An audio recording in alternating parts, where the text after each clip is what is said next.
สามเณรและเจริญพรญาติโยมทุกท่านตั้งใจฟังเมื่อทำวัดเช้าจบแล้วก็มาแนะแนววิธีปฏิบัติหรือทบทวนความรู้ที่เรามาปฏิบัติธรรมให้พวกเราได้เข้าใจการปฏิบัติธรรมที่ให้เรารู้แจ้งรู้จริงตามความเป็นจริงนั้นไม่ได้รู้มากมายอย่างที่เราคิดว่าเป็นพระอรหันต์หรือเป็นพระพุทธเจ้าต้องรู้มากๆรู้เม็ดหินเม็ดทรายในท้องมหาสมุทรทะเลนั้นหรือรู้จิตใจของคนหรือรู้ทุกสิ่งทุกอย่างนั้นไม่ได้รู้อย่างนั้นหรอกรู้เฉพาะแต่ว่าแก้ปัญหาตัวเองไม่ให้มันทุกข์เกิดขึ้นนี่แปลว่ารู้แจ้งรู้จริงรู้อันนี้อันรู้เม็ดหินเม็ดทรายในท้องมหาสมุทรทะเลนั้นครบทุกเม็ดถ้าหากแก้ปัญหาตัวเองไม่ได้ความรู้อันนั้นก็ดีแต่มันใส่ประโยชน์กับชีวิตของเราไม่ได้ผลแม้จะรู้จิตใจของคนทุกคนแต่กันแก้ปัญหาตัวเองไม่ได้ก็ยังไม่มีประโยชน์เท่าที่ควรกับชีวิตของตัวเองเป็นอย่างนั้นแม้จะรู้อะไรทุกสิ่งทุกอย่างจนหมดก็ตามถ้าการแก้ปัญหาตัวเองไม่ได้ก็คือว่าความรู้อันนั้นน่ะยังไม่ได้คุ้มค่ากับชีวิตของเราชีวิตของเรานี่คือไม่ต้องการความทุกข์ทุกคนเกิดมาและไม่ต้องการความทุกข์ทั้งนั้นแต่ว่าความทุกข์เกิดขึ้นเพราะเราลืมตัวเราเท่านั้นเองจึงว่าพระพุทธเจ้าจึงสอนให้เรามีสติรู้เนื้อรู้ตัวรู้การเคลื่อนการไหวท่านบอกสั้นๆรวบรัดเอาไว้ว่าให้มีสติรู้ในอิริยาบถทั้งสี่ยืนเดินนั่งนอนและให้มีสติรู้คู่เหยียดเคลื่อนไหวโดยวิธีใดก็ให้รู้ในตัวเราเท่านี้เองทำไมว่าสอนให้รู้อย่างนั้นเพราะว่าในอิริยาบถทุกประเภทแม้จะเป็นคนสวยรวยทรัพย์ก็มีอิริยาบถเหมือนกันคนยากจนก็มีอิริยาบถเหมือนกันแม้เป็นเจ้าฟ้าเจ้าคุณก็มีอิริยาบถอยู่เหมือนกันเป็นผู้มีความรู้มากก็มีอิริยาบถอันนี้เหมือนกันเป็นผู้ที่ไม่มีความรู้ก็มีอิริยาบถอันนี้เหมือนกันจึงสอนให้รู้ของจริงมีเหมือนกันมีลมหายใจเขาออกเหมือนกันแม้ไม่เฉพาะแต่คนสัตว์เดรัจฉานก็มีเหมือนกันเป็นอย่างนั้นจึงว่าสอนให้รู้อันนี้มันเป็นของจริงจริงทุกคนเพราะว่าในเคลื่อนไหวมันเคลื่อนไหวไปมามันเป็นทุกข์เพิ่นสอนให้เห็นทุกข์อันนี้เมื่อเห็นทุกข์อันนี้แล้วก็เห็นทุกข์ภายในทางจิตใจมันนึกมันคิดความคิดมันเป็นทุกข์เพราะเราไม่อยากให้ทุกข์เกิดขึ้นเมื่อไม่อยากทุกข์เกิดขึ้นเราจะทำยังไงมันพัฒนาไม่ได้ร่างกายนี้มันเป็นไปตามธรรมชาติแม้สัตว์ก็ตายเป็นคนก็ตายเป็นต้นไม้ก็ตายเป็นแม้ทุกสิ่งทุกอย่างตายเป็นเรื่องจิตใจนั้นเป็นการเปลี่ยนแปลงไปเท่านั้นจึงว่าพระพุทธเจ้าถึงสอนให้เรารู้ถึงจิตใจการรู้เรื่องจิตใจเป็นสิ่งที่สำคัญเป็นสิ่งที่สำคัญทุกคนรู้ได้เรื่องนี้แม้จะเป็นเจ้าฟ้าเจ้าขุนก็รู้ได้เหมือนกันเป็นคนรวยก็รู้ได้เหมือนกันเป็นคนจนก็รู้ได้เหมือนกันคนที่เรียนหนังสือก็รู้ได้คนที่ไม่ได้เรียนหนังสือก็รู้ได้เรื่องจิตใจเพราะมันมีในคนทุกคนจังหวะมันเป็นสิ่งที่สำคัญเรื่องจิตใจให้รู้สองเรื่องนี่แหละเป็นเพียงลัดๆบัดนี้เมื่อรู้สองเรื่องนี้แล้วขึ้นไปละรู้มากเข้า ถ้าเป็นการทบทวนอารมณ์ก็เรียกว่ารู้รูปรู้นามรู้รูปรู้นามแล้วก็รู้รูปธรรมรู้นามธรรมรูปอันนี้มันธรรมและใจก็ธรรมเรียกว่ารูปธรรมนามธรรมรูปโลกนามโลกรูปอันนี้เกิดขึ้นมาก็เป็นโลกใจก็ไม่สบายเนี่ยบัดนี้รูปโลกนามโลกอีกอย่างหนึ่งคือรูปเราสบายแต่จิตใจมันคิดพอใจไม่พอใจอันนี้จิตวิญญาณเป็นโลกอันนี้เป็นการทบทวนอารมณ์รู้อย่างนี้เมื่อจิตใจเป็นโลกเนี่ยก็มีทุกข์นี่ว่าทุกขังทุกขังมันติดอยู่กับรูปอันนี้อันนี้จังมันไม่เที่ยงมันเปลี่ยนแปลงไปอนัตตาบังคับบัญชาไม่ได้มันเป็นไปตามธรรมชาติจึงพัฒนาไม่ได้อันนี้ที่ว่าส่วนจิตใจนั้นพัฒนาได้รู้จักทุกขังอนิจจังอนัตตาอันนี้แล้วก็รู้จักสมมุติส่วนที่สมมุติผีสมมุติเทวดาเรียกว่าสมมุติทุกสิ่งทุกอย่างต้นไม้ภูเขาห้วยหนองคลองบึงแม้ทุกสิ่งทุกอย่างที่เราสมมุติขึ้นรู้ให้ครบให้จบให้ทั่วรู้ว่าสิ่งที่เป็นสมมุติอย่างที่เป็นเจ้าเป็นนายเป็นเจ้าฟ้ามหากษัตริย์หรือว่าเป็น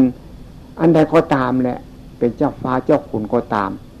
อันนี้เป็นสมมุติแต่เป็นสมมุติบัญญัตินะเป็นปรมัตถ์อยู่ที่ไหนปรมัตถ์ก็มีอยู่ไหนนั้นคือว่าเราเลื่อนสั้นกันขึ้นมาเลื่อนสั้นทางจิตใจ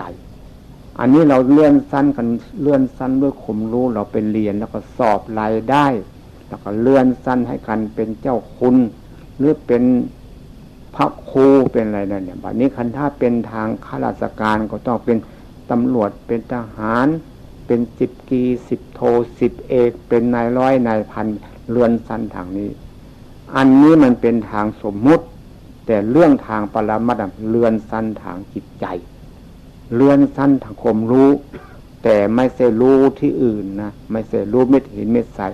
เลื่อนสั้นในความรู้ทุกนี่เรียกว่าสมมุติบัญญัติปรมัตถ์บัญญัติปรมัตถ์แปลว่าของจริงแต่ว่าสมมุติคือว่าตำรวจทหาร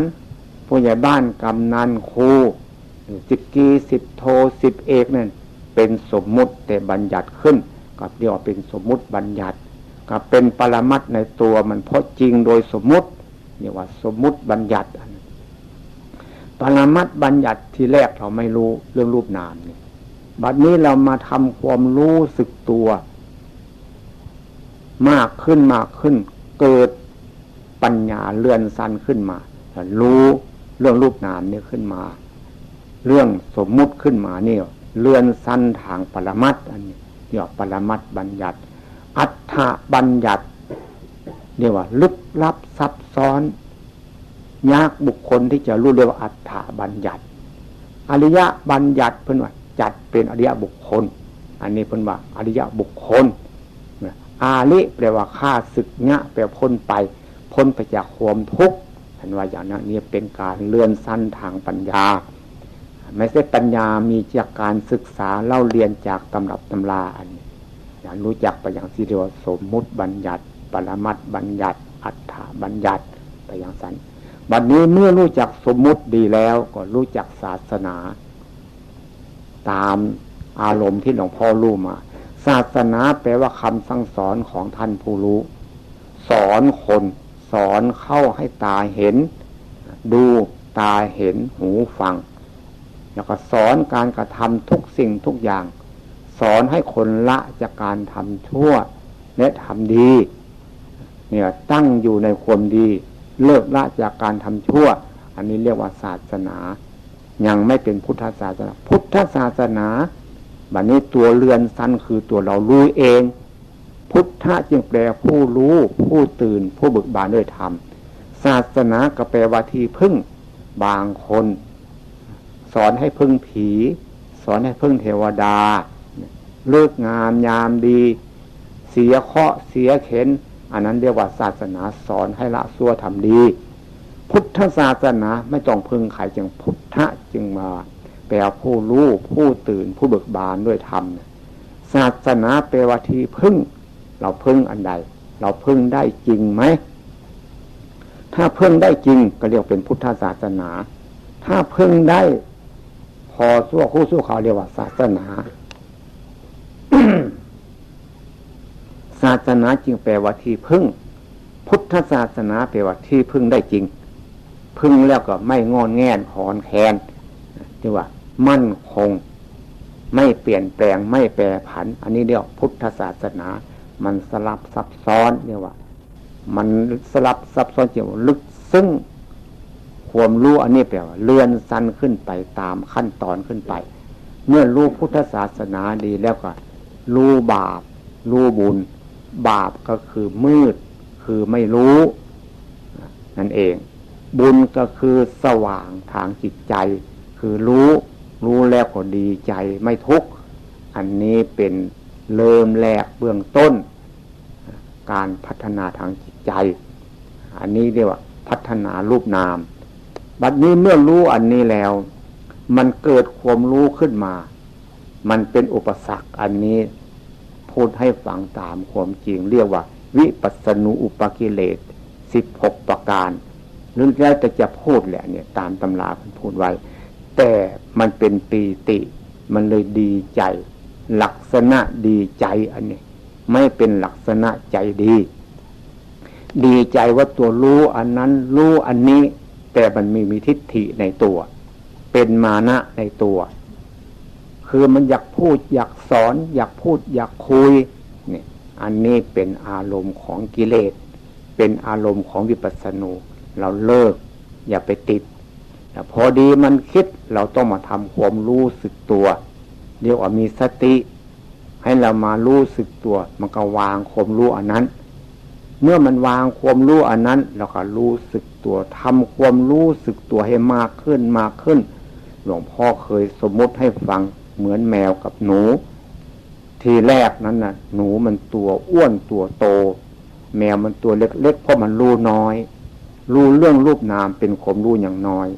เรียกแมวตัวน้อยบัดนี้ความรู้มันมากขึ้นมันแรงมันดึงไป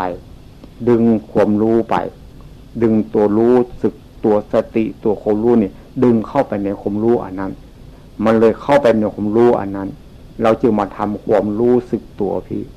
ให้มันหนีจากความรู้อันนั้นให้มาอยู่กับความรู้สึกตัวอันนี้มันเป็นการแก้ปัญหาไปในตัวของมันเป็นการแก้ตัวมันใจเองมันเมื่อเรารู้สึกตัวอันนี้ความรู้อันนั้นมันก็เลยหยุดมารู้สึกตัวอันนี้ความรู้อันมันเข้าไปในความรู้มันก็เลยหยุด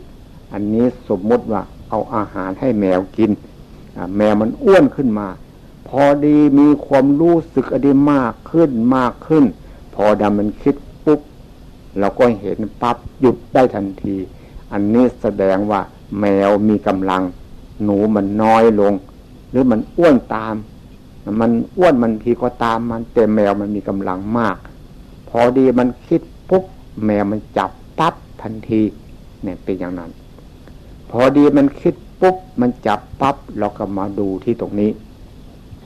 คอยดูแต่ว่าไม่ให้เพ่งถ้าเพ่งมันจะวินหัวหรือมึนศีรษะหรือมันจะอาเจียนมันเป็นอะไรก็ตามมันค่อยๆถอยลงมาเราค่อยๆดูนี่เป็นการเตือนและทบทวนเนี่ยแสดงว่าความจริงมันเป็นอย่างนั้นพอดีเราดูเข้ารู้สึกตัวเข้ามันคิดเรารู้สึกตัวเข้า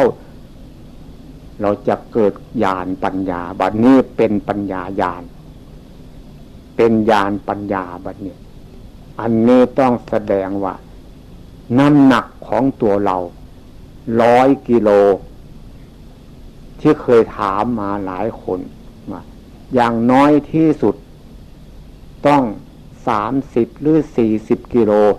หลุดไปแล้วแต่สำหรับตัวหลวงพ่อเคยพูดว่าหลวงพ่อต้องสลัดทิ้งทันทีเลย80 กิโลยังเหลืออยู่20 กิโลแต่มันมีอารมณ์นะตอนนี้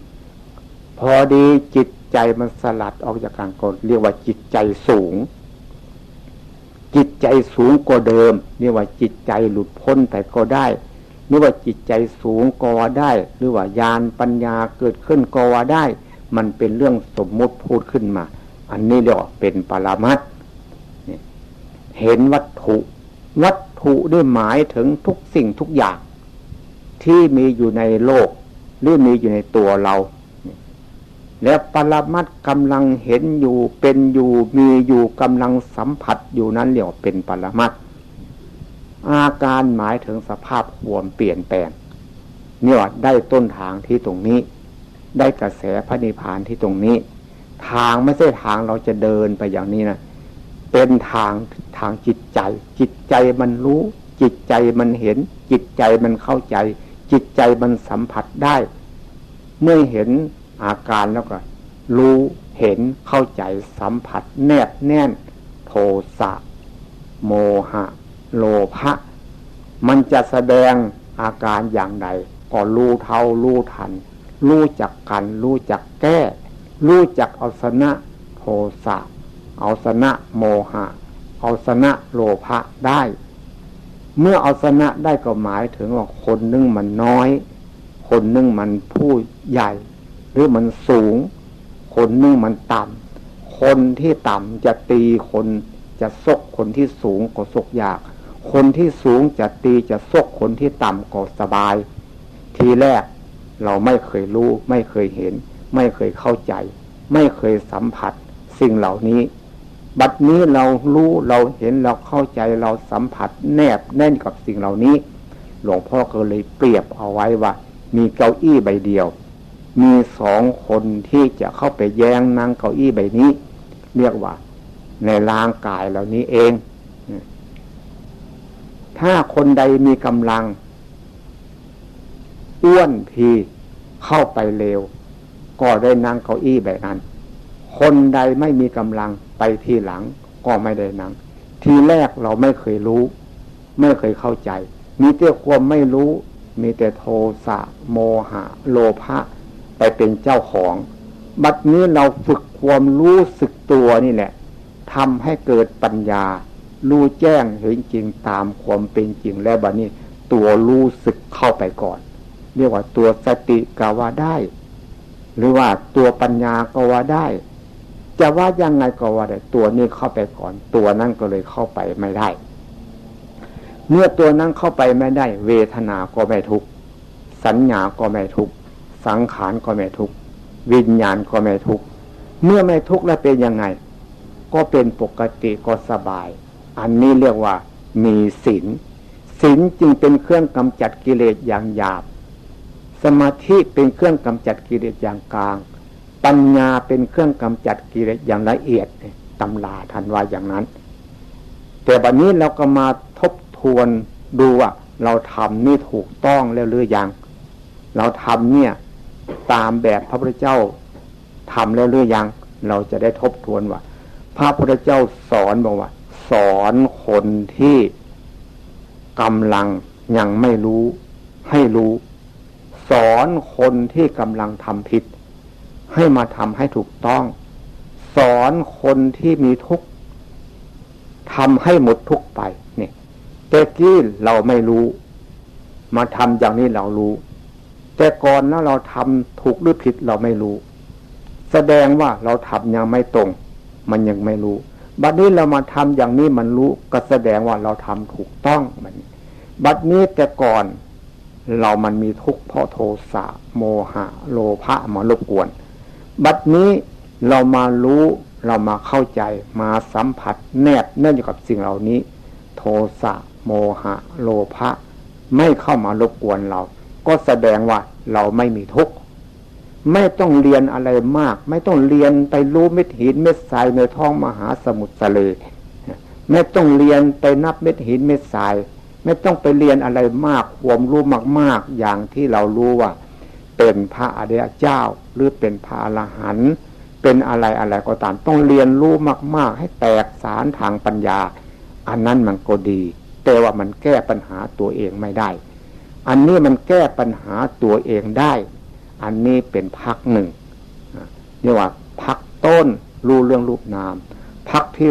2นี่ก็แปลว่าแสดงว่าเราไม่ทุกข์อันนี้เป็นนามรูปเรื่องรู้รูปนามนะเป็นรูปนาม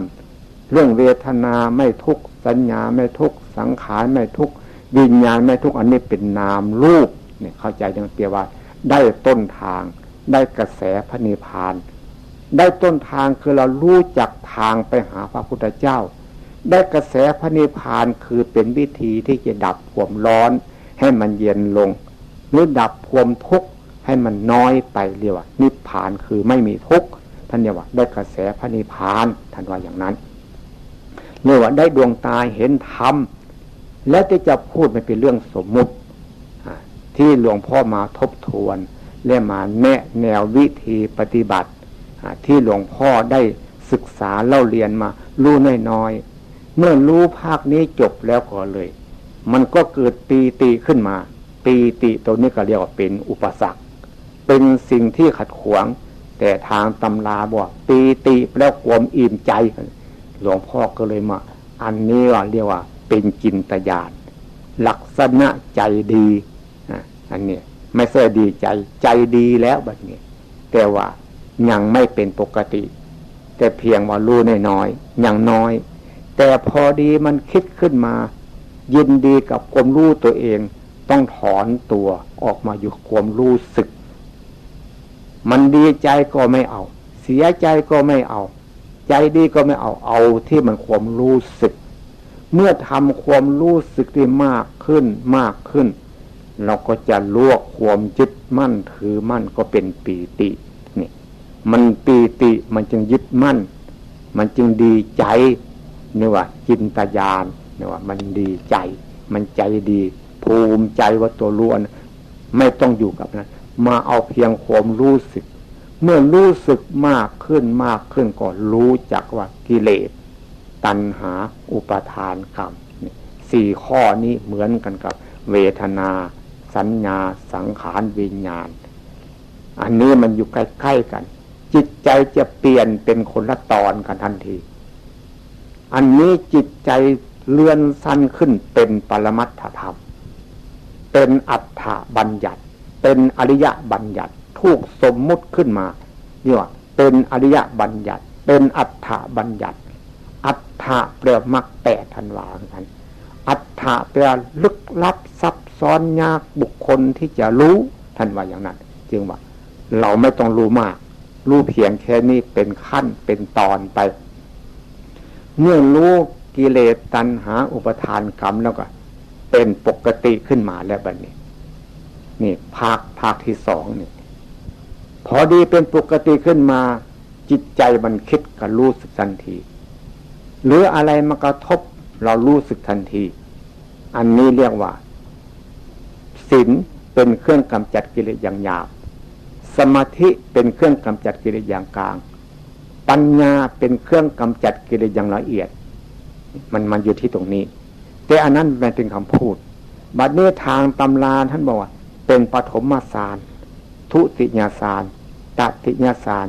จตุทัสฌานปัญจมฌานท่านพูดไปอย่างนั้นตำราปฐมฌานมีองค์ห้าคือมีวิตกวิจารปีติสุขเอกคตาทุติยฌานบางทีมีองค์สี่บางทีมีองค์สามทางตำราท่านว่าอย่างนั้นถ้าองค์สามก็มีปีติสุขเอกคตาถ้าองค์สาม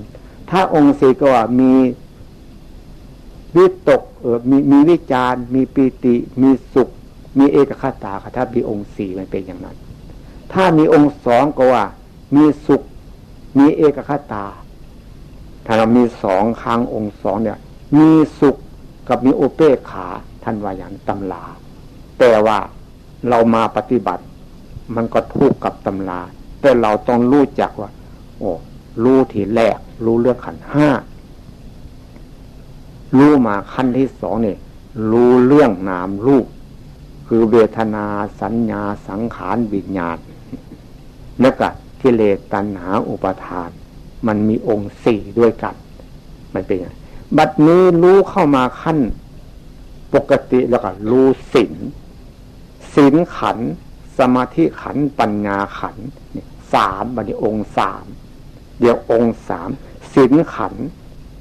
สมาธิขันธ์ปัญญาขันธ์บัดนี้ขันธ์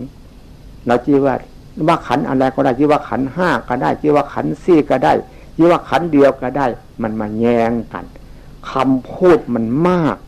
แต่เมื่อเรามาปฏิบัติแล้วนิดเดียวเท่านั้นเองดังนั้นพระพุทธเจ้าท่านตัดกับภิกษุคราวหนึ่งว่าเดินไปในป่าท่านว่าอย่างนั้นภิกษุกับพระองค์เดินไปในป่าว่าใบไม้แห้งตกอยู่ในพื้นดินเนี่ยพระองค์จับขึ้นมาแล้วก็มาถามภิกษุที่เดินตามกับพระพุทธเจ้าบอกใบไม้ในป่ากับใบไม้แห้งในกำมือของเราตถาคตนี่เอามาเปรียบเทียบกันแล้วอะไรจะมากน้อยกว่ากัน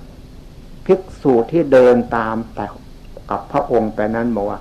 ใบไม้ในป่ามีมากแต่ใบไม้แห้งในกำมือของพระองค์เนี่ยมีนิดเดียวจะเอามาเปรียบเทียบกันนั้นหาไม่ได้เลยความรู้ที่เรารู้เราศึกษาเราเรียนมานั้นมันมีมากแต่ที่จะนำมาสอนพวกเธอทั้งหลายนะเท่ากับใบไม้แห้งในกำมือของเราตถาคตนี้เองหรือว่าคนเจ็บคนไข้คนป่วยนั่นนะใบไม้ในป่าเป็นยาทั้งหมดแต่จะเลือกมารักษาเฉพาะเป็นยารักษาโรคให้หายเฉพาะเท่ากับใบไม้แห้งในกำมือของเราตถาคตนี้เองจะรักษาโรคให้มันหายได้อันนี้ก็เหมือนกัน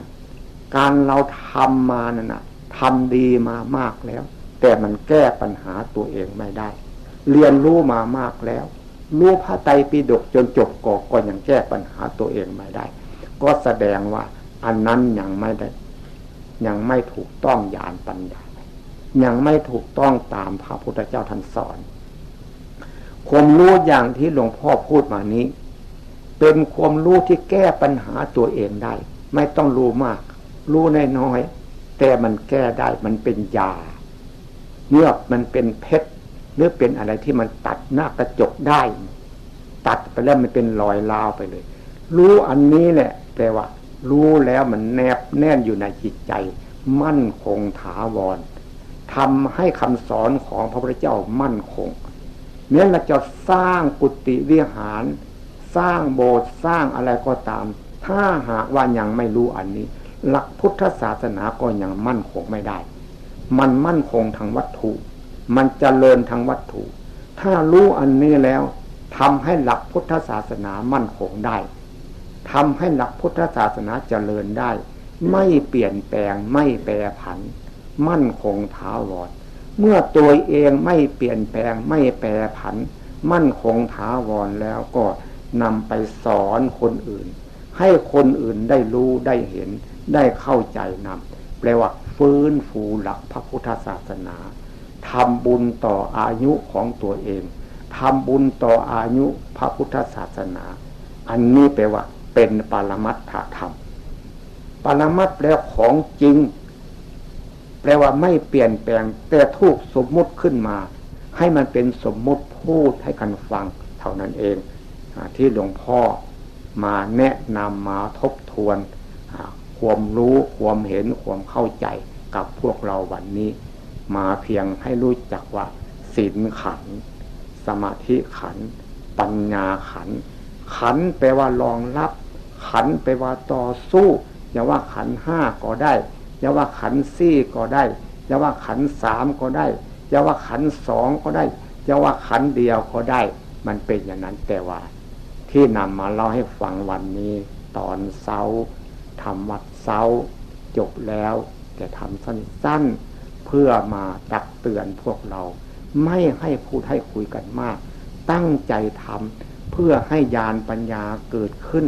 รู้แจ้งเห็นจริงตามความเป็นจริงอย่างที่พระพุทธเจ้าท่านตรัสว่าสัตว์ทั้งหลายคือเราตถาคตสัตว์ทั้งหลายเหมือนเราตถาคตสัตว์ทั้งหลายเป็นตถาคตสามข้อนี้จำไว้เรียกว่าศีลขันธ์สมาธิขันธ์ปัญญาขันธ์ข้อสุดท้ายท่านว่าสัตว์ทั้งหลายเราผู้เป็นตถาคตไปถึงแล้วแห่งนั้นแล้วจึงนำมาสอนพวกเธอทั้งหลายให้พวกเธอทั้งหลายจงประพฤติปฏิบัติตามอย่างเราตถาคตนี้ก็จะรู้จะเห็นจะเป็นจะมีอย่างเราตถาคตนี้เนี่ยท่านสอนอันนี้เป็นคำมั่นสัญญาของพระองค์เป็นคำประกันเป็นคำรับรองของพระพุทธเจ้า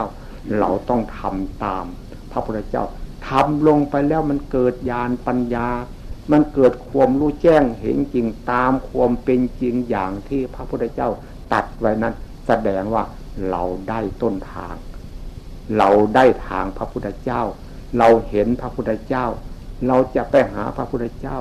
แต่ไม่ใช่ไปหาพระพุทธเจ้าเจ้าสายสิทธัตถกุมารนะที่หลวงพ่อพูดนี่พระพุทธเจ้าคือตัวจิตใจสะอาดจิตใจสว่างจิตใจสงบจิตใจบริสุทธิ์จิตใจผ่องใสจิตใจว่องไวสามารถมองเห็นอะไรที่จะมารบกวนชีวิตของเรา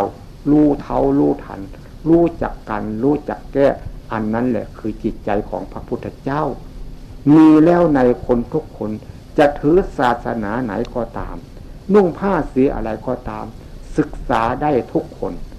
เอาแหละที่หลวงพ่อได้มาให้ข้อคิดเป็นเครื่องเปลี่ยนจิตและจิตใจในวันนี้ก็เห็นว่าสมควรเก่เวลาแล้วท้ายที่สุดนี้อาตมาขออ้างอิงเอา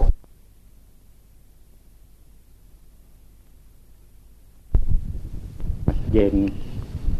จบแล้วทำสั้นๆขอเป็นพิธีแล้วก็มาเล่าเรื่องปฏิบัติธรรมะเป็นการทบทวนคำพูดที่เว้าให้ฟังตอนเศร้านี่ว่าอธิศีลสิกขาอธิจิตตสิกขาอธิปัญญาสิกขาตำราวากันแต่เมื่อหลวงพ่อเข้าใจว่าศีลขันธ์สมาธิขันธ์ปัญญาขันธ์เจวขันธ์ห้าขันธ์สี่ขันธ์สามขันธ์สองขันธ์หนึ่งเหมือนสันเป็นว่าขันธ์บัดนี้ก็เลยมาพูดให้พวกเราเข้าใจเมื่อมีศีลขันธ์สมาธิขันธ์ปัญญาขันธ์เกิดขึ้นแล้วเราก็เป็นปกติที่เฮาว่าจิตใจสะอาดจิตใจสว่างจิตใจสงบจิตใจปกติมันเป็นปกติเมื่อมีปกติแล้วสิ่งใดมาเกิดขึ้นมารบกวนเราก็รู้เราก็เห็นเราก็เข้าใจสิ่งที่เราไม่รู้เราไม่เห็นเราไม่เข้าใจเราสงบอยู่นั้นเรียกว่าเราไปทำให้มันสงบมันฝืนธรรมชาติมันแต่บ่ได้เว้าเรื่องคนอื่นอันเนี้ยเว้าเรื่องเฉพาะตัวเองได้ศึกษาได้เล่าเรียนได้ปฏิบัติมาอันไปทำให้มันสงบนั่นเรียกว่าสมถกรรมฐานบ่แม่นวิปัสสนาตัวเองเข้าใจเอาผู้เดียวอันนี้ว่าเอาผู้เดียวคันว่าผู้เดียวซั่นมันที่ถูกบ่ซั่นถูกบ่ถูกก็บ่รู้จักแล้วแต่ว่าเราเข้าใจจังซั่นสำหรับตำรับตำรานั้นดีแล้วแต่ว่าเราเข้าใจดีแล้วหรือตำรานะพระพุทธเจ้าตายไปแล้วให้ว่าเธอไปนิพพานไปแล้ว450ปียังได้มาทรงจำพระธรรมวินัยกันขึ้นมาตั้งสังฆายนาครั้งที่5ที่ยังได้จะลึกพระธรรมวินัยไว้เคยได้ถามหลายคนแล้วชั่วระยะเกิดมาอายุ20ปี30ปี20ปีนี่ยังน้อยอยู่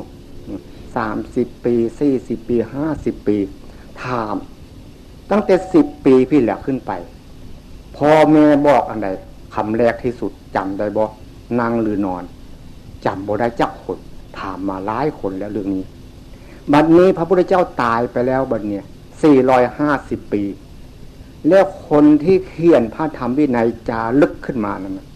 จะเป็นพระอรหันต์หรือเป็นปุถุชนอย่างธรรมดาแล้วนี่ก็บ่รู้จักเพิ่นว่าต้องจารึกพระธรรมวินัยนี้ไว้ถ้าหากบ่จารึกบ่เขียนไว้ที่บ่มีผู้ทรงจำว่าซั่นแล้วก็บ่มีผู้ทรงจำได้แท้แล้วก็ได้มันเป็นอย่างนั้นเพิ่นจะเขียนไว้บัดนี้มาคิดชั่วระยะ450ปีจากชั่วคนเอาชั่วคนเพียง60ปีหรือ80ปีเอาอายุ80ปีซะ8 1 8 8 2 16 8 3 24 8 4 32 8 5 40นี่ใน5ชั่วคนและ450ปีบัดนี้แล้วเฮาสิจำได้บ่พ่อเฮาสอนจังไดพ่อของพ่อสอนจังไดพ่อของพ่อสอนมาจังไดดังนั้นพระพุทธเจ้าจึงสอนว่าอย่าเชื่อถือที่เขาพูดตามกันมาในหนังสือกาลามสูตรบอกไว้จังซั่น แล้วก็ญาติเสื้อถือว่าฉันเห็นเขาทำตามกันมา10 ข้อพุ่นแล้วก็ญาติเสื้อถือเห็นว่ามันมีอยู่ในตำราคัมภีร์แล้วก็ญาติเสื้อถือผู้พูดผู้สอนว่าหน้าเสื้อถือแม่ครูผู้สอนแท้ๆเพิ่นก็บอกให้เสื้อถือให้เสื้อบนใดให้เสื้อบนตัวเราเข้าใจบนเห็นแจ้งบนรู้จริงอย่างที่พระพุทธเจ้าเพิ่นสอนไว้นั้นว่าสัตว์ทั้งหลายเราผู้เป็นตถาคตไปถึงแล้วแห่งนั้นแล้วจึงนำมาสอนพวกเธอทั้งหลายให้พวกเธอทั้งหลายจงประพฤติปฏิบัติตามอย่างเราตถาคตนี้ก็จะรู้จะเห็นจะเป็นจะมีอย่างเราตถาคตนี้อันนี้เป็นคำรับรองเป็นคำประกันของพระพุทธเจ้าเขาก็เลยว่าพระพุทธเจ้านั้นจิตใจสะอาดจิตใจสว่างจิตใจสงบว่านั้นจิตใจบริสุทธิ์จิตใจบริสุทธิ์แปลว่าจิตใจปกติจิตใจผ่องใสว่าซั่นก็ผ่องใสแปลว่าเห็นแจ้งรู้จริงบ่มีสิ่งใดที่ปิดบังเพิ่นว่าซั่นจิตใจว่องไวสามารถมองเห็นอะไรได้ทุกอย่างนี่เพิ่นว่าจิตใจของพระพุทธเจ้าเฮาก็ต้องปฏิบัติลองเบิ่งอันนี้แหละเมื่อศีลเกิดขึ้นแล้วเรียกว่าศีลขันธ์มีศีลคือขันธ์5มีศีลขันธ์4มีศีลขันธ์3มีศีลขันธ์3นี้อาจจะเข้าใจกันน้อยคน1กาย2คำพูด3ใจเรียกว่าขันธ์3ก็ได้หรือว่าอธิศีลสิกขาอธิจิตตสิกขาอธิปัญญาสิกขาก็ได้บัดนี้ขันธ์2บัดนี้เพิ่นว่าไปกายนึงใจนึงเพิ่นว่ามันเป็นอย่างนั้นเพิ่นว่าปฐมฌานว่าซั่นมีองค์5ทุติยฌานมีองค์4ตติยฌานมีองค์3จตุทัสฌานมีองค์2ปัญจมฌานก็มีองค์2เพิ่นว่าซั่นตำราเพิ่นว่าตำราได้อันนั้นแต่การเห็นแจ้งของเรานี่มันจริงหรือบ่จริงนี่เราต้องปฏิบัติลองเบิ่งอันนี้ที่หลวงพ่อพูดนี่เลยว่าเมื่อศีลเกิดขึ้นแล้วรู้จักโดยบ่เดียวความสงบจึงมีอยู่2อย่างสงบบ่รู้อันนึงสงบแบบรู้อันนึงสงบแบบบ่รู้เนี่ยเพิ่นว่าสงบสมถะกรรมฐานสงบแบบรู้นี่เพิ่นว่าสงบแบบการเห็นแจ้งหยุดการศึกษาหยุดการเล่าเรียนหยุดการแสวงหาวิธีปฏิบัติหยุดหาครูหาอาจารย์หยุดหาตำราเพิ่นสงบหยุดทุกอย่าง คันว่าไปก็หยุดฮอดข่มโลภข่มโกรธข่มหลงพุ่นน่ะเนี่ย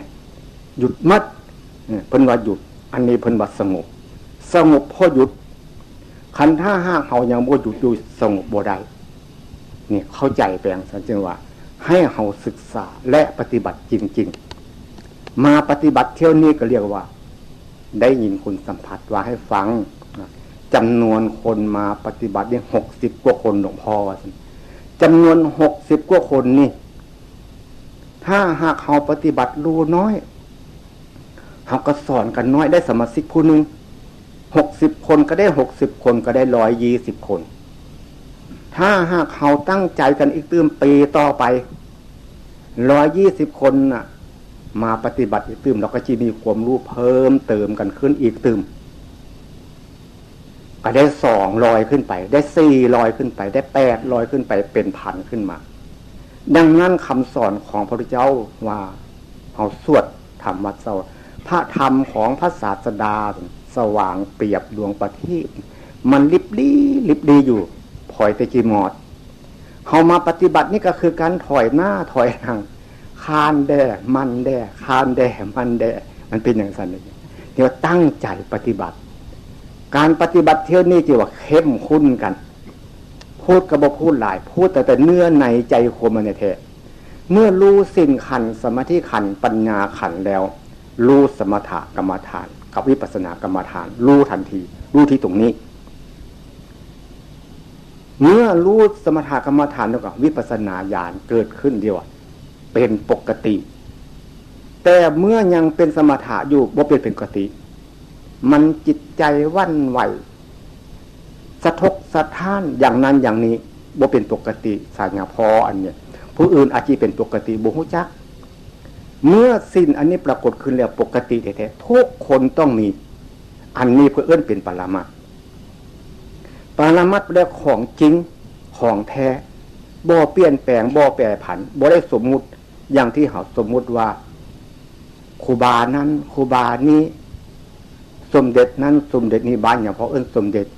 เจ้าหัวสานั้นเจ้าหัวสานี้เผื่อว่าทางพี่เพื่อนเอิ้นเจ้าขุนพระครูเนี่ยพระเทพพระราชพนังสั่งว่าเพื่อนเรือนสันอันนั้นมันเป็นสมมุติก็เอาอันนั้นแหละมาว่าอันนี้เอาอันนี้ไปว่าอันนั้นจึงว่ามันสมมุติจึงให้เรารู้จักสมมุติจริงๆถ้าบุรู้จักสมมุติแล้วกับปฏิบัติกับเก้อเขินสงสัยว่าอันใดน้อถูกกับอันใดน้อผิดเนาะมันสงสัยเมื่อเราเห็นแจ้งรู้จริงแล้วความสงสัยกังวลใจบ่มีเมื่อความสงสัยกังวลใจบ่มีแก้ปัญหาตัวเองได้ทุกข์ก็เลยว่าหมดไปเพิ่นว่าให้หมดทุกข์เดี๋ยวนี้นี่เฮามีความสงสัยทำบุญหลายๆนี่เขาเข้าใจอย่างนั้นนึกว่าจะได้บุญหลายอย่าพออันเนี้ยตายแล้วที่มีเทวดามาเสพมางานเอาดวงจิตวิญญาณลอยขึ้นไปเกิดบนสวรรค์เข้าใจอย่างนั้นจริงๆอันนั้นเขายึดเขาถืออย่ายึดมั่นถือมั่นเพิ่นว่าแต่เขายึดเขาถือยึดมั่นในศีลก็ผิดเพิ่นว่ายึดมั่นในทานก็ผิดยึดมั่นในสมถกรรมฐานก็ผิดยึดมั่นในวิปัสสนากผิดเพิ่นเอิ้นอุปาทานยึดมั่นถือมั่นบาปนี้เฮามาทำบ่ให้ยึดให้ถือมีหยังเอาแต่เพียงรู้สึกตัวมันเคลื่อนไหวก็ให้รู้มันคิดก็ให้รู้ให้รู้เพื่อหยังรู้เพื่อให้มันเท่าทันเหตุการณ์ของความคิดรู้ให้มันเท่าทันเหตุการณ์ของจิตใจนึกคิดให้รู้เท่ารู้ทันรู้จักกันรู้จักแก้รู้จักเอาชนะมันได้เมื่อรู้จักอันนี้แล้วก็ปัญญาเกิดขึ้นเป็นว่าศีลเป็นเครื่องกำจัดกิเลสอย่างหยาบเนี่ยสมาธิเป็นเครื่องกำจัดกิเลสอย่างกลางกิเลสอย่างกลางนะเขาติดเด้เขาติดดีเขาติดความสงบเขาไปปฏิบัติธรรมะอยากให้มันสงบเนี่ยเขาติดอุปทานกันนะเขาหักบุหุจักเนี่ยพอบุหุจักว่าอุปทานไปรับศีลยินดีในศีลอันนั้นรักษามาตั้งแต่เป็นหนุ่มเนี่ยพอรักษาศีลอุโบสถมามันก็บ่เศร้าใจหายผู้ใดมาว่าให้มันก็ยังมีดีใจเสียใจอยู่บ่มีศีลที่กำจัดกิเลสอย่างหยาบมันศีลสังคมอ่ะนะให้รู้จักว่าสมมุตินี่ทิ่มบ่ได้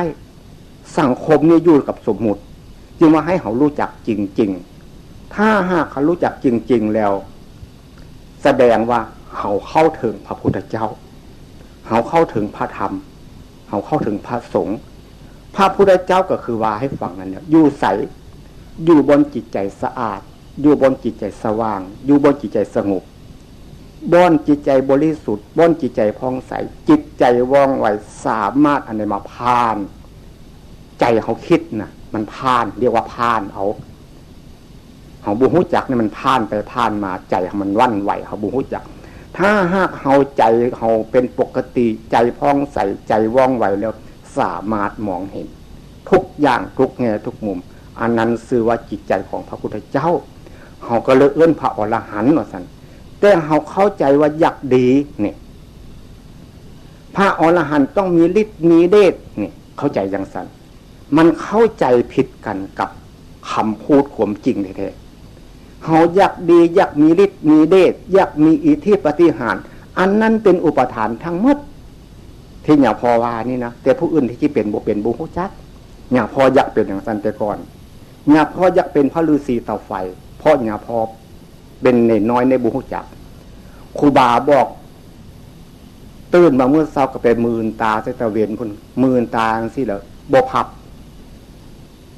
ขันบัดแสงตะเวนขึ้นมาหลายๆแล้วมืนตาซิบัดนี้ขันบัดไปมืนตาใส่คนแล้วมันจะเป็นไฟไหม้ไปหมดอยากเป็นอย่าพอเนี่ยความยึดมั่นถือมั่นสิ่งนั้นแหละมันเป็นอุปสรรคมันเป็นสิ่งที่ขัดขวางบ่ให้เฮารู้ธรรมะได้จริงว่าเลิกได้ทำลงไปแล้วสิ่งใดบนบ่เกิดปัญญาบ่เห็นแจ้งบ่รู้จริงเลิกได้ทุกสิ่งทุกอย่างเลิกได้ทำสิ่งใดลงไปแล้วมันเกิดสติเกิดปัญญาเกิดการเห็นแจ้งเกิดการรู้จริงแล้วทำไปบ่ผิดเงาพ่อกันหรือบ่ได้เลิกเขานะบ่รู้จักเด้บัดนี้ตะเวนแสงมันแก้ขึ้นบัดอวยหน้าออกมาสิมันมืดตึ๊บล้มไปก็มีเลือกเทือซั่น แล้วมันก็ไปมืนตาเบื้องคนก็ยังบ่เห็นไผลมจากคนปานนี้เนี่ยเป็นอย่างนั้นมนคงไส้หนังบังฟันงัวธนูคูหน้าน้อยเนี่ยพ่อเฮียนมาเมื่อเพราะว่าหลวงนา เป็นครูสอนไปปฏิบัติธรรมะเนี่ยอย่าพอเลิกได้อย่าพอหู้จักความมนอย่าพอยังจำได้อยู่ในบางคำจังว่าอย่าพอว่าดีแล้วอันเครื่องรางของขังกระตุดมนยันนั้นดีแล้วดีสำหรับคนผู้ที่ยังอ่อนปัญญาคันว่าอย่างโง่เครียดคน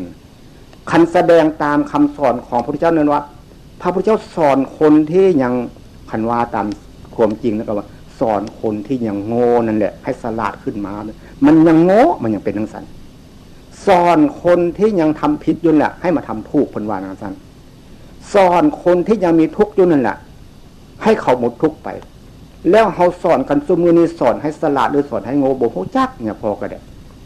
แต่ว่าเฮียนนำเพิ่นก็สอนอมทุลีว่าสันคอกูมีแผ่นทองกั้งพาสันบัดหูจักละหมอรูปเบิ่งพอนี่เนอะบ่มีแผ่นหลิกแผ่นทองไม่ยั่งเนี่ยพอตกใจว้าหนึ่งโอ้ยสมมติตายโน่นเนี่ยพอว่าเขาฟันคอกระต่ายแล้วเนี่ยพอรู้หูจักโอ้สำหรับสอนคนผู้จิตใจอย่างต่ำดังนั้นคาถามนยันพี่สร้างนางไม้ทุกสิ่งทุกอย่างเนี่ยพอว่าเนี่ยพอหูจักเรื่องสมมุติดีเนี่ยพอจึงโบยานโบกลัวมีนั่งเนี่ยพอเชื่อว่าทำดีมันดีทำชั่วมันชั่วเท่านั้นซื่อๆเนี่ยพอจึงเชื่อมั่นว่าคำสอนของพระเจ้านี่สอนของจริงสอนจริงสอนโดยทุกคนทำได้สอนสิ่งที่โบจริงนั้นโบเมียงคำสอนของพระพุทธเจ้าดังนั้นเขามาทำนี่จึงมาทำซื่อๆเฮ็ดซื่อๆเฮ็ดปูษาพระพุทธเจ้าเฮ็ดปูษาพระธรรมเฮ็ดปูษาพระสงฆ์พระพุทธเจ้าเขาเคยว่ากันพ่อแม่ปู่ย่าตายายสอนว่ากราบพระพุทธอย่าให้ไปทุกทองคำเหมือนกันกราบพระธรรมย้ายไปทุกใบลานนั่นกราบพระสงฆ์ย้ายไปทุกลูกทุกหลานทุกสาวบ้านทุกลูกสาวบ้านเพิ่นว่ากันแต่เขาบุหูจักว่าพอดีรู้อย่างนี้แล้วเนี่ยพอตอนเศร้าเนี่ยพอรู้ยกมือไหว้ตัวเองขึ้นโลดเนี่ยพอโอ้มันเริ่มมีดีป่านนี้เด้คนเนี่ยความเป็นคนจึงให้ว่าเจ้าความเป็นคนเกิดเป็นคนมันก็เป็นคนแล้วแต่ว่าความเป็นคนอยู่ใสหูจักแล้วบอกบุหูจักเนี่ยพอบุหูจักไปก่อน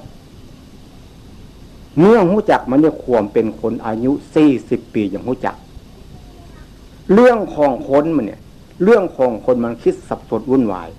หน้าที่ของคนมันเนี่ยหน้าที่ของคนต้องปฏิบัติให้มันถูกต้องเลือกเอาดังนั้นการสอนกรรมฐานก็ดีการสอนวิปัสสนาก็ดีมีหลายครูหลายอาจารย์เขาต้องเลือกคัดจัดหาเอาเขาเป็นคนต้องเลือกเอาได้มีสิทธิ์เต็มที่บ่มีผู้ใดสิมาขัดขวางเขาได้เขาต้องการไปหาครูบาอาจารย์องค์ใดสอนเขาจีบสอบไปหาเพิ่นโลดประเดียวในประเทศอินเดียก็มีหลายลัทธิหลายอาจารย์เพิ่นว่าเมืองไทยก็มีตั้งหลายร้อยวัดหลายพันวัดแล้วผู้สอนกรรมฐานสอนวิปัสสนาก็มีหลายร้อยคนหลายพันคนแล้วเขาสอบเขาต้องไปหาเอาไปศึกษาเอาเลือกเอาได้เต็มที่จริงว่าเป็นคนเป็นมนุษย์แท้ๆบ่ถูกหลอกถูกลวงบ่ถูกต้มถูกแกงการให้ทานการรักษาศีลนั้นดีแล้วทานมากๆบัดเนี่ยแล้วทำให้เขาพ้นทุกข์ได้บ่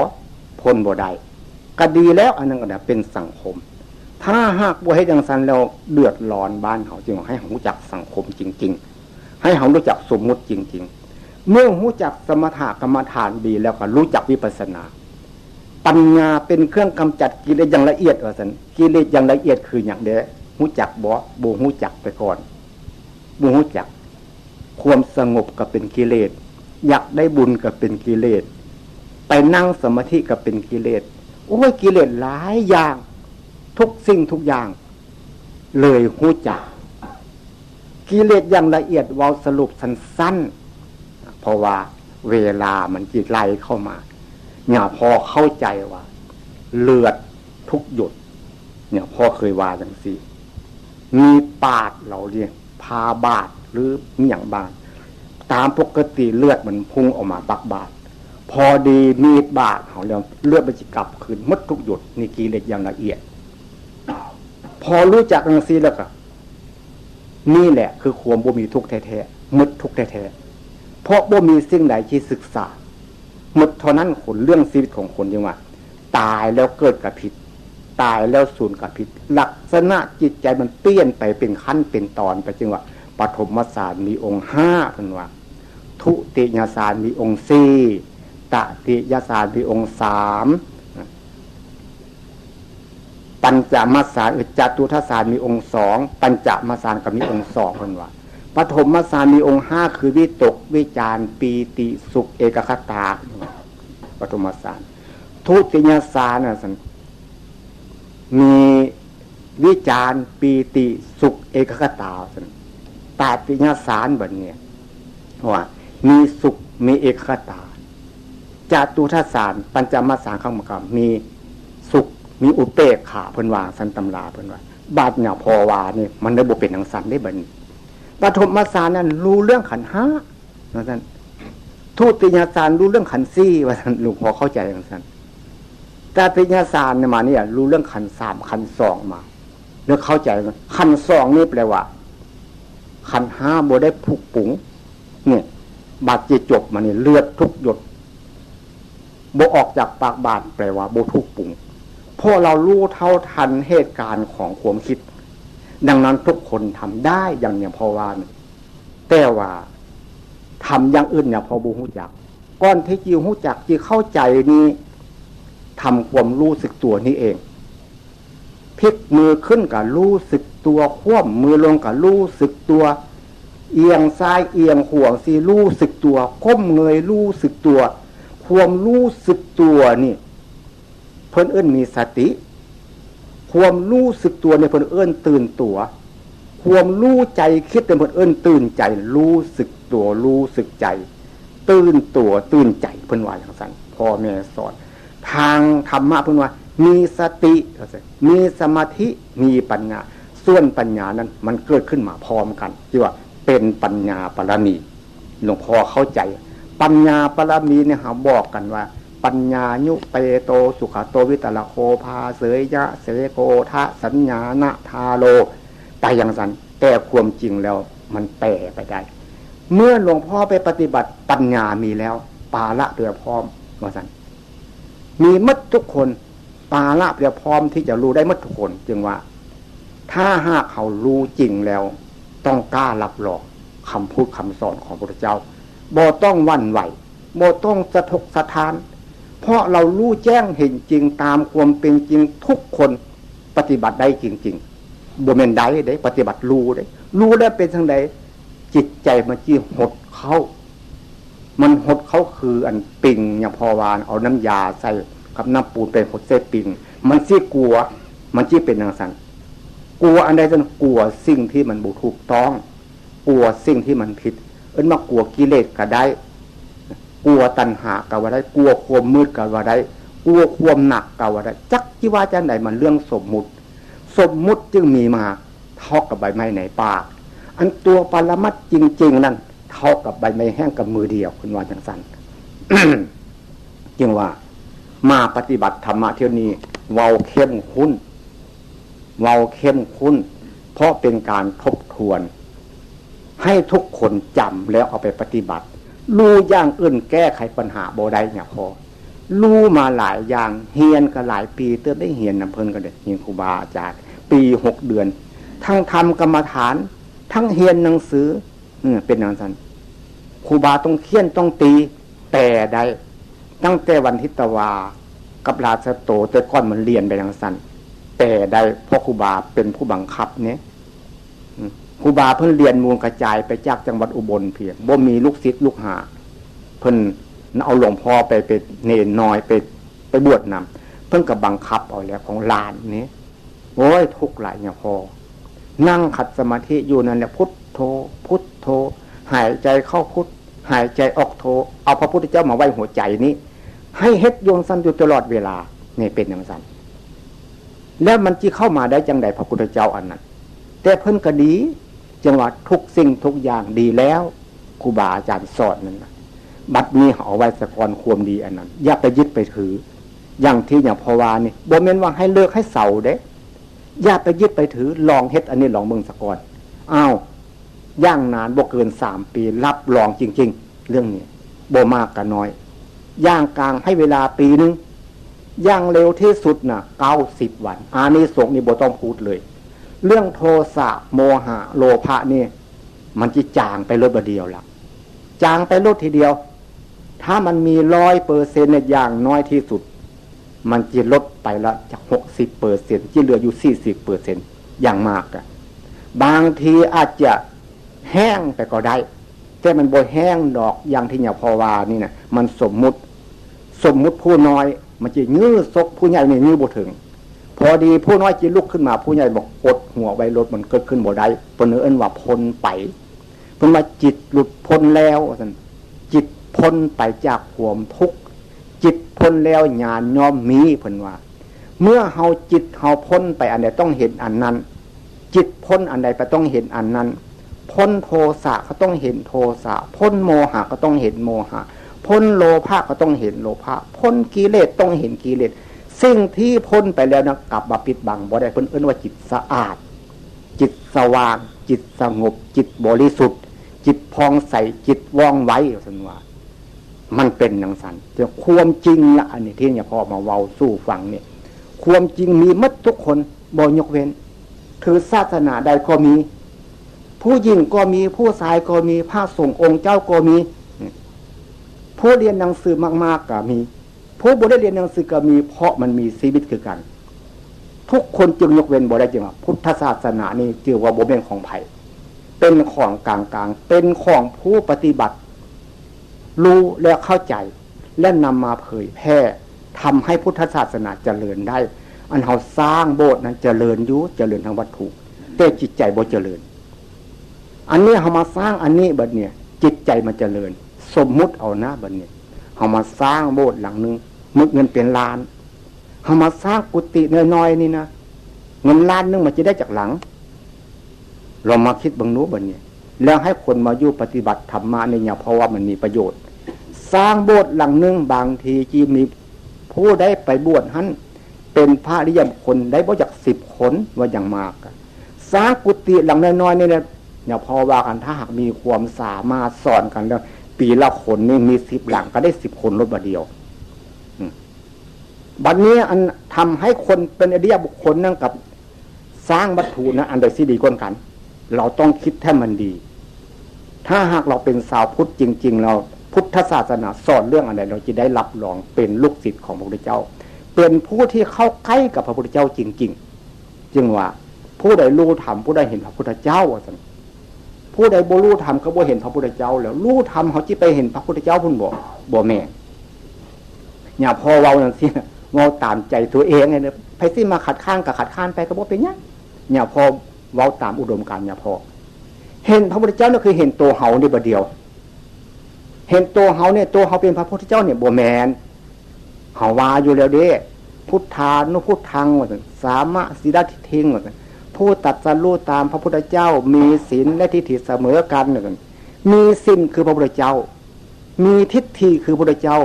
มีความเห็นคือพระพุทธเจ้าจึงว่าเป็นสาวกพุทธะเพิ่นว่าซั่นอันนี้เฮาว่าเฮาแต่ว่าเป็นทาสของพระพุทธเจ้าเป็นทาสของพระธรรมเป็นทาสของพระสงฆ์ว่าซั่นเฮาว่ากันธรรมวัดสวัสดิ์เป็นทาสจังได๋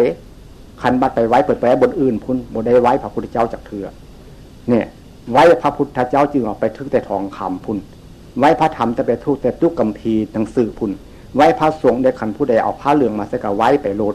บ่ได้ไว้จริงๆจักเทื่อบัดนี้พวกเฮามาปฏิบัติธรรมไว้จริงๆกราบตัวเราจริงๆนะโมตัสสะภะคะวะโตอะระหะโตสัมมาสัมพุทธัสสะบ่แม่นเครื่องรางของขลังไม่ยังอย่าพอได้ฝึกมาแล้วอันนี้ฝึกตัวเองสาบมืออย่าพอฝึกนะโมตัสสะภะคะวะโตแปลว่าขอนกน้อมว่าซั่นนะโมตัสสะภะคะวะโตอะระหะโตเมื่อเห็นได้เป็นเนรเพราะว่าโชคดีว่าซั่นเดี๋ยวนี้อะระหะโตแปลผู้ไกลจากกิเลสเพิ่นว่าซั่นสัมมาสัมพุทธัสสะพระพุทธเจ้าตรัสรู้เองโดยชอบว่าซั่นแล้วเฮากราบตัวเฮาเป็นแล้วบ่เฮานกเป็นแล้วบ่กราบให้จังใดไว้ให้จังใดอย่างดีก็ไปกราบเบญจังคประดิษฐ์เนี่ยพอเฮ็ดแล้วนี่เอาหัวเข้ากับซอกใส่กันแล้วเอาหัวจู้ลงที่ดินพุ่นกราบเบญจังคประดิษฐ์อันนั้นถูกแล้วดีแล้วเพิ่นว่าเบญจังคประดิษฐ์น่ะ พร้อมด้วยองค์ทั้งห้าเป็นว่ากันกราบให้เป็นนกให้เป็นไหว้ให้เป็นจึงมีห้าจังหวะด้วยกันการกราบการไหว้อันนี้ว่าเอาเองนั่นเนี่ยที่ทุกข์กับตำราบุทุกข์กับตำรากระโบจักเดี๋ยวว่านะโมตัสสะบอกจังสันนะโมตัสสะแปลขอนบให้จังไดน้อมให้จังไดกราบให้จังไดเราควรศึกษาและควรปฏิบัติให้รู้ให้เข้าใจจริงๆถ้าเรารู้ตามพระพุทธเจ้าจริงๆแล้วก็ต้องรับรองพระพุทธเจ้าจริงๆจึงว่าบ่หมดยุคบ่หมดสมัยพระพุทธเจ้ามีอยู่ทุกเม็ดหินเม็ดทรายถ้าปฏิบัติถูกแล้วถ้าปฏิบัติบ่ถูกแล้วไก่ยุ่ใส่กระโบซอกเห็นจักเถื่อดังนั้นเขามาปฏิบัติธรรมะครั้งนี้ต้องคุ้นเคี่ยวกันจริงๆเอาจริงเอาจังเมื่อคนใดเอาจริงเอาจังก็ต้องเห็นจริงเห็นจังบ่แม่นสิว่ามานั่งอยู่นี่เดินจมกรมแล้วใจคิดไปลอยอันพันย่างบ่เห็นใจเจ้าของคิดจักเถื่อก็อันนั้นก็เดินจมกรมจนเท้าแตกก็บ่ได้เรื่องอย่างใดนั่นบ่ได้เรื่องเหมือนกันบัดนี้เฮ็ดอย่างรู้สึกตัวบัดเนี่ยเอียงซ้ายก็รู้เอียงขวาก็รู้ก้มเงยก็รู้บัดเนี่ยพิบตาก็รู้หายใจก็รู้ทุกสิ่งทุกอย่างนั่นแหละเป็นการปฏิบัติธรรมแท้ๆมันคิดแล้วรู้เด้ก็คงจิตใจพองใส่จิตใจว่องไวคือพระพุทธเจ้าหรือว่าบัดนี้อันนั้นแบบตัวการปฏิบัติธรรมแท้ๆนะปฏิบัติให้ละเด้บ่แม่นให้ยึดเด้เดี๋ยวนี้เฮายึดเฮาอยากดีเฮาอยากมีเกียรติอยากมีชื่ออยากมีเสียงเนี่ยมันเข้าใจอย่างสั้นที่เนี่ยพอมาให้ข้อคิดเป็นเครื่องตื่นจิตสกิจใจวันนี้ก็เหตุว่าสมควรแก่เวลาแล้วท้ายที่สุดนี้อาตมาขออ้างเอาคุณของพระพุทธเจ้าและพระธรรมคำสั่งสอนขององค์สมเด็จพระสัมมาสัมพุทธเจ้าและคุณของพระนันตาสาวกพระสัมมาสัมพุทธเจ้ามาเตือนจิตสกิจใจของพวกเราให้พวกเราจะ